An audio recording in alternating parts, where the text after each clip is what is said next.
I think I found the best monitor for my PC and Mac setup. Hear me out.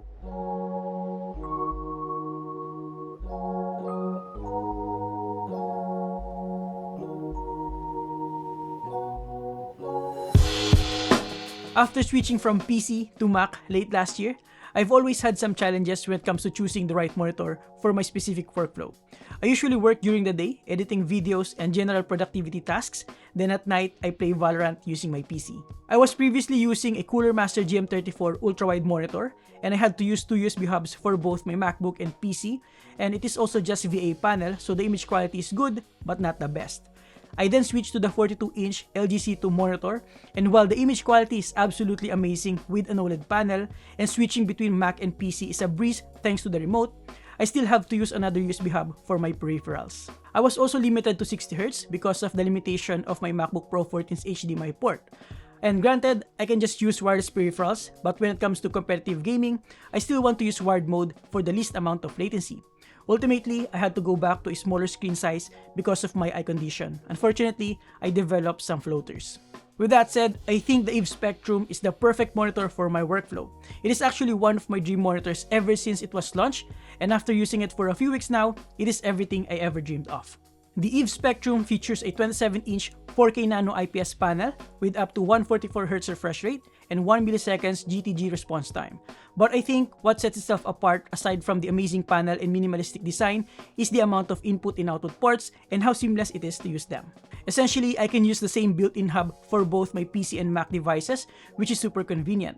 Of course, it is not perfect, and while it is the best monitor for my setup, it might be a different case for you. So let me share with you all my thoughts about the EVE/DOE Spectrum gaming monitor. Let's get into it.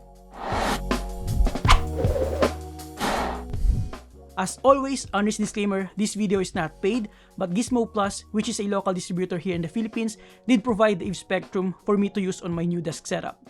By the way, I'm also working on an updated setup tour video soon, so make sure to subscribe so you won't miss out. I also want to address the undeniable fact that EVE/DOE as a company is known to have some issues in the past and probably up until now, but for the purpose of this video, I'll just focus on the product itself. And if you're here in the Philippines, you can get it locally with 7 days replacement and 1-year warranty from Gizmo Plus. But the question is it worth it in 2023 considering the steep price tag? Let's find out. Now, with that out of the way, let's take a look around the EVE Spectrum, and what I have here is the OG matte variant. Let's start here at the back. As you can tell, the design doesn't resemble your typical gaming monitor aesthetic and offers a quite minimal design language. You can get this with a stand or just the monitor itself to cut some cost, especially if you're planning to mount this on an arm since it supports VESA mounting option. We have a 5-way joystick here to control the OSD settings, a small power button, a Kensington lock slot right here, and a subtle EVE logo. We also have some ventilations here up top, and in terms of the input and output ports, we have one DisplayPort 1.4, two HDMI 2.1, which means you can also use this with your console, the power port, one USB Type-C port for upstream connection to your computer, and supports DisplayPort 1.4.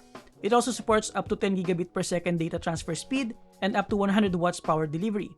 This means not only it can provide display output over USB-C, but it can also charge your device. And in my case, since it supports 10 gigabits per second, it can also support my Sony CVE1's built-in USB-C live streaming feature at 4K resolution, which means I don't have to purchase a separate capture card, which is super convenient. Aside from that, it also has a USB Type-B port that can support up to 10 gigabits per second data transfer speed and can be used as another upstream connection to your computer. This means I can use the USB Type-C upstream for my Mac and the USB Type-B for my PC.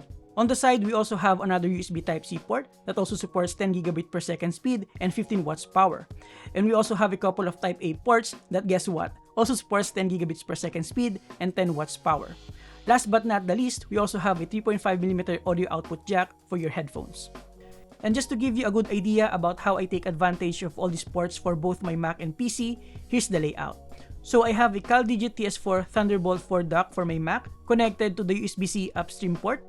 Then I have my PC connected to the USB Type-B upstream port.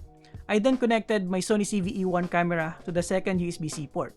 And for the peripherals, I connect my Nufi Air 60 via wired mode on the USB-A port, and the 2.4 GHz dongle of my Fantech Aria gaming mouse on the other. For my Mac setup, I use the wireless mode of the Nufi Air 60 and the Logitech MX Anywhere 3S wireless mouse. Ideally, if I want a more seamless setup, I can just connect both my keyboard and mouse to the USB-A ports and just switch between the two available upstream modes. This means I can use the same integrated hub for both my PC and Mac by switching the upstream modes via the OSD to either USB Type-C or USB Type-B. Very convenient, right? Moving on, in terms of the stand, we have a subtle Eve logo, a stylish cable management hole, and a minimal base. As for the adjustment options, you can tilt it down up to 7 degrees and tilt it up to 23 degrees. We also have up to 122mm height adjustment and 90 degrees pivot left and right. No horizontal swivel though. I'll pop the monitor dimensions on the screen so that you can check it out.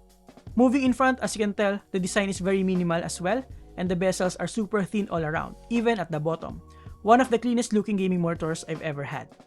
We also have a subtle LED indicator at the bottom center that you can change colors or turn off if you want. Now, let's talk about the display quality.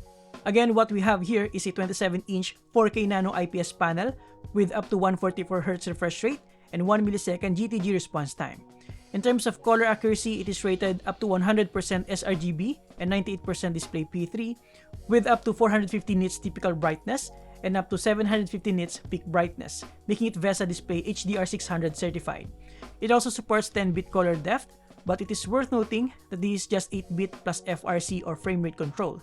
This means it uses a sort of pixel manipulation technology to give you the perception of a 10-bit color depth. And for an average user, I don't think it's going to matter that much. As per testing, using my Datacolor Spider X Pro color calibration tool, my sample here at maximum brightness is at 419 nits. It can also output 100% sRGB colors, 86% NTSC, 88% Adobe RGB, and 97% Display P3. And for my purpose, which is just for YouTube and social media platforms, this is more than enough. Aside from my adjustment period in terms of the smaller screen size, I didn't have any major issues editing photos and videos using the EVE Spectrum. I also like the fact that I can easily choose between sRGB and Display P3 modes so that I can match it perfectly with what I'm working on. And while it is not OLED like my LG C2 TV and is not mini LED like my MacBook Pro, as you can tell, the colors and image quality is pretty comparable and I'm very happy about that. If anything, the MacBook Pro has a slight advantage when it comes to contrast and black levels, but other than that, the image quality of the EVE Spectrum is really good for a Nano IPS panel. The colors are not only accurate, but they are also quite vibrant with punchy contrast, sharp details, and decent viewing angles. Now, this is a bottom edge lit panel, and as per testing, my sample only has some minimal backlight bleeding. It doesn't have any dark spots on a white background, and doesn't have any color shifting on scrolling text. Overall, I don't think anyone will be disappointed with the image quality of the EVE Spectrum. Now, before we move on to its gaming features and capabilities, let's take a look around at the OSD settings. Inside the OSD settings, you can set the default input source, the default USB hub source, which again you can choose between the USB-C and USB-B upstream ports. You can also choose HDMI port mode, USB bandwidth priority, and even enable split screen mode, which I sometimes use if I want to see both of my machines side by side. We also have some gaming-centric features like crosshair and frame rate counter. You can also save some presets and adjust picture settings like color space, brightness, contrast, and all the basic stuff. Under the Performance tab, this is where you can take advantage of the real gaming-centric features like adaptive sync, response time overdrive, and backlight strobing. It is worth noting though that you cannot use adaptive sync with backlight strobing, which means you'll have to choose your priority between minimizing screen tearing with adaptive sync or reducing the ghosting with backlight strobing. If I'm the one to choose, I'll choose to minimize screen tearing over backlight strobing. More on that later. Aside from that, we also have some other basic stuff, and like I said earlier, you can change the color of the LED indicator or turn it off altogether. By the way, I also updated the firmware to the latest version 107 before testing this monitor. In terms of gaming performance, while it only supports up to 144Hz refresh rate, it is still way better than what I was previously using. Yes, the Cooler Master GM34 also has 144Hz, but it only has a VA panel and is less color accurate. And the LG C2 only supports 120Hz. The good thing with the EVE Spectrum is that it also supports up to 1 milliseconds gray-to-gray response time via overdrive and supports both NVIDIA G-Sync and AMD's FreeSync Premium Pro. Now, high refresh rate and fast response time go hand in hand in reducing motion blur and ghosting. The faster both of these features are, the less ghosting you'll notice in the game. Now, I don't have a proper tool yet to accurately measure the response time, but by merely testing both the overdrive settings, we can quickly see the difference. So I set my camera's frame rate to the fastest possible setting at 120 FPS and then slow it down to 25% speed in post-processing. In normal overdrive setting, ghosting is already quite minimal, and it gets slightly better when you set it in high.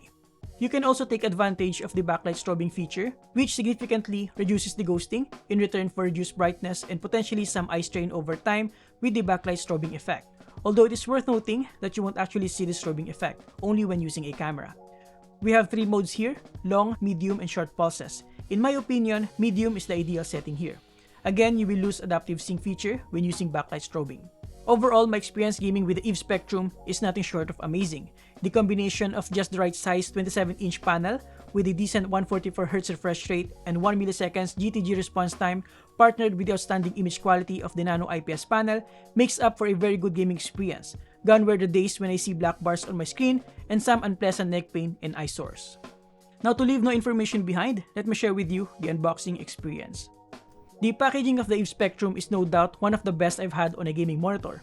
We have a nicely designed black box with some of its key features at the side. Opening it reveals a couple of dedicated compartments for both the adapter and the power cable. We also have an envelope that houses the paperwork. The monitor itself is nicely protected with a soft fabric and a paper in front. The stand, should you choose to get one, comes in a separate box. It is also nicely protected by the same fabric material. Putting the support bar and the base together is pretty straightforward. Just line them up together like so and secure it with the integrated screw. Installing the stand on the monitor is equally easy. Just line it up like so and gently snap it in place. Done. No more screwing around.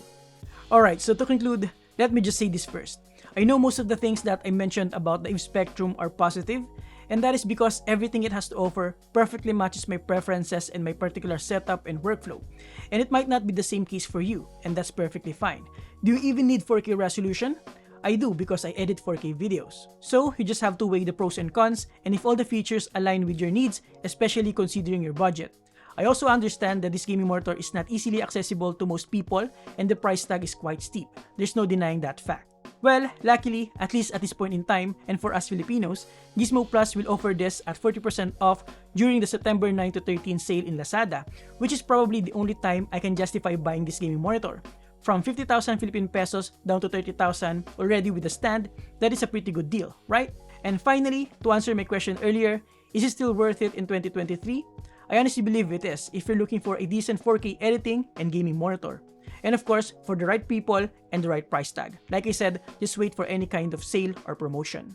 Now, going back to my conclusion, again, what sets this monitor apart from the vastly available gaming monitors out in the market is the amount of input and output ports and how seamless it is to use them for 2 different host devices. I also like the minimal aesthetics that veers away from the typical gamery aesthetic, and of course, most importantly, it features an outstanding display capable for both proper photo and video editing and competitive gaming. I wish what I have though is the glossy variant, as I believe it has deeper blacks and an overall punchy image quality, and I hope Gizmo Plus will offer that as well here in the Philippines.